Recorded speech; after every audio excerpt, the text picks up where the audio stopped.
dipersembahkan oleh.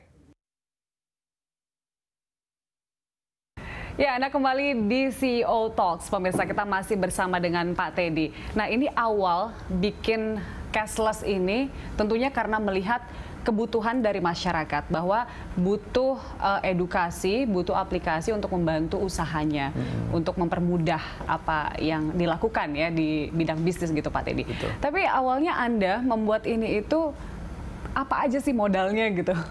Apa aja modalnya? Di samping modal nekat ya? Iya, itu dia.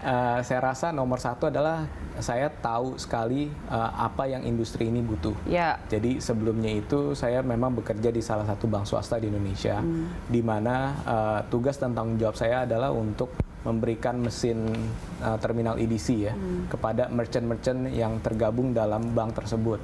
Jadi kita lihat memang kebutuhannya itu sangat besar, tapi persediaannya sangat terbatas dan juga untuk mengelola mesin tersebut tuh tidak mudah bagi si banknya dan juga bagi si merchant atau penggunanya.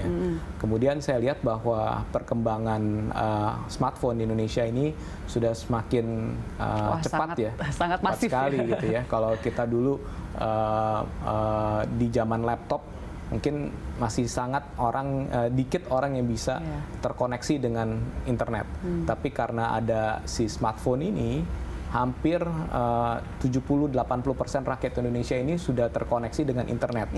Dan juga di situ terbuka juga opportunity bisnis sebenarnya. Seperti salah satunya adalah bisnis kami ini, business payments gitu, di mana kita memanfaatkan internet dan juga smart devices ini untuk bisa memberikan akses daripada masyarakat itu untuk bisa menerima pembayaran non tunai. Oke, dengan latar belakang itu, Anda mencoba mencari para investor tentunya. Iya. Bagaimana approach-nya? Awalnya sih kami kita roadshow kepada friends and families gitu ya, dan memang cukup sulit ya untuk mendapatkan investasi pertama kali. Karena sulit ya. Cukup sulit karena masuk ke seri apa ini, Pak?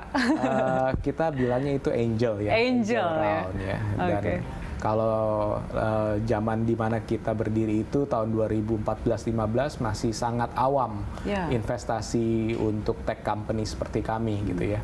Dan tidak ada network seperti yang sekarang sudah sangat ter-establish, VC dan segala macam itu sekarang sudah sangat lazim ya. Kalau dulu itu masih sangat jauh. Kita cuma bisa bercontoh di negara-negara lainnya, misalnya kayak di Singapura atau mungkin di Amerika yang udah familiar sekali dengan namanya startup companies gitu ya. Kalau di Indonesia itu dulu masih belum terlalu masih awam lah gitu bagi investor itu untuk bisa invest di startup companies. Ya, we all start small. Jadi ada ada teman yang percaya dengan ide kami dan juga kita langsung membuat itu menjadi realisasi, jadi kenyataan. Oke, kalau boleh tahu itu modal awalnya dari investor itu, angel investor itu berapa banyak sih, Pak Teddy? Nggak lebih dari 1 juta US dollar. Oke. Itu cukup untuk membangun apa aja untuk sebuah startup? Kalau untuk industri kami memang agak sedikit complicated ya. Jadi kami mesti bikin data center sendiri, kemudian kita mesti develop our own IT team, dan juga kantor dan semuanya lah gitu. Jadi memang bikin payment gateway itu bukan bikin startup company yang kayak travel gitu, beda ya? Beda, karena this industry is very highly regulated. Highly Jadi ada tantangan dong di bagian regulasi. Iya, karena ini berhubungan dengan sistem pembayaran. Berarti sistemnya harus aman, orangnya yang mengelola juga mesti tangguh dan juga teruji gitu ya. Seperti Pak Teddy.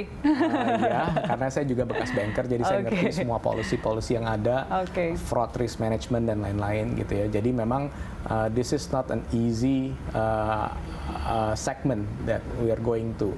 Jadi memang modalnya cukup besar pertama kali karena kita mesti invest di hardware, kemudian di developer, kita mesti sertifikasi, kita mesti connect dengan banks, connecting the network dan lain-lain.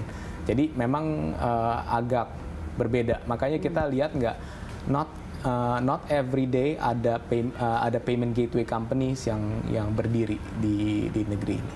Oke, dan juga sekarang kita bisa lihat cashless itu di papan bursa ya. Ini artinya sudah semakin banyak investor yang tertarik pada cashless?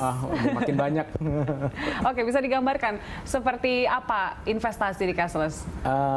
Gini, jadi kita kan seperti pada startup company yang pada umumnya gitu ya. Pertama kali dari angel round, kemudian kita mulai buka di series A round dan juga ada follow up roundnya juga dan lain-lain. Tapi kita lihat berkaca dari company-company yang seperti kami di luar negeri sana, ini mesti public listed. Dan memang dari pertama kita berdiri itu kita sudah targetkan kurang lebih antara waktu 5-10 tahun kita mesti public listed nih. Benar-benar kalau misalnya mau besar gitu, mau scalability-nya besar. Karena apa? Karena dengan public listed itu kita bisa attract more investors untuk bisa masuk ke dalam company kita. Oke, keyakinan untuk bisa semakin besar karena fintech itu baru cashless doang yang masuk ke papan bursa, betul ya? Ya untuk fintech companies ya baru kami aja yang masuk. Oke, itu sebenarnya keberanian atau optimistis atau apa tuh saat ingin masuk ke bursa, Pak Teddy?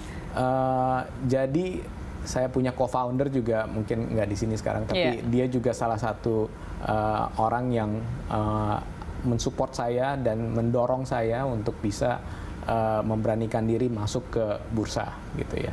Dan juga kita lihat bahwa being public listed companies memang pertama kelihatannya ribet gitu ya. Tapi actually it proves that we are serious in developing our companies, dan GCG-nya juga ada. Ini sebenarnya adalah validation points, terutama kepada merchant kami dan juga partner-partner kami bahwa kita ini serius lagi melakukan membesarkan company. Pengembangan ya. Kuncinya adalah serius. Jadi bukan fintech abal-abal ya. Gitu. Dan juga kalau misalnya kita IPO ada masalah laporan keuangan segala macam yang harus jelas banget ya Pak Teddy ya. Artinya memang sejauh ini cashless berdiri menjadi perusahaan yang benar-benar yakin dan masih sangat sangat mengembangkan di bidang fintech seperti itu dan teknologi begitu ya. Oke, nantinya Pak Teddy kita akan ingin tahu nih dana-dana dari IPO itu akan dibawa kemana, karena tentunya banyak sekali rencana dari cashless untuk mengembangkan dan banyak produk baru ya yang akan dikeluarkan oleh cashless sendiri. Oke, usai jeda, pemirsa tetaplah bersama kami di CEO Talks.